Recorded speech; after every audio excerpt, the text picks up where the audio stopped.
We've done outbound at Map My Customers a couple of times.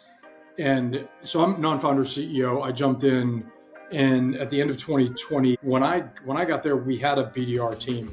We grew that. It was an internal BDR team. We grew that slightly for a period of time, and then ultimately shut it down because turnover can always be a bit of an issue. Kyle was my first point of contact about 2 years ago, and you guys are just too good of a group. From one sales guy to another sales group, you can usually tell who's good and who's maybe just good on the pitch side, but then won't be great partners. And I could tell right away that Kyle and team would be more than worth a shot. We leverage your team beyond just the straight cold call. You guys do a really good job of being strategic about how you approach it, but here's where we plug you guys in because you're capable of doing it. When we look at events that we're trying to go to, you guys are an extension of our team.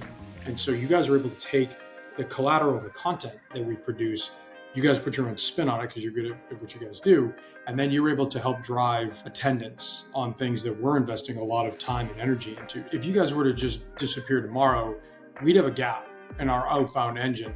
Look, we'd have a gap in our outbound engine. We'd also have a bit of a gap in the culture. You guys have become part of Map My Customers. I lean on Kyle. And so I think it would go beyond just the discos, the discovery calls that you guys set. There's some strategy stuff that I bounce, and there's some operational support stuff that you guys have done. And I go back to what I said earlier on when we were picking, because we had choices, right?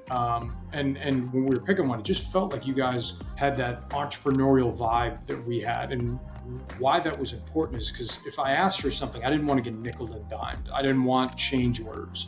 And I wanted folks to go beyond the scope of the contract. The biggest thing that we would feel is losing somebody who's in the strategy tent with us. If you guys were to use the Parakeet reference, fly away or fly the coop tomorrow. I think another big piece of this is the integrity. We've got a great partnership with you guys, but it has a lot to do with the integrity of the organization. If you guys didn't deliver, Kyle would fire himself before I could deliver the tough news to him. But the fact that you guys deliver and you're a high integrity group, and I mean that, you guys are really a high integrity and a fun group to work with. Like, we jump on calls every Monday morning, and it's a great way to kick off the week.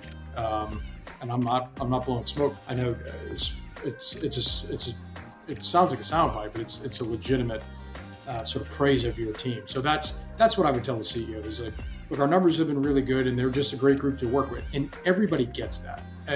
That's a 1-2 punch that not enough companies can say about the vendors that they work with. And you guys are doing it and doing it well.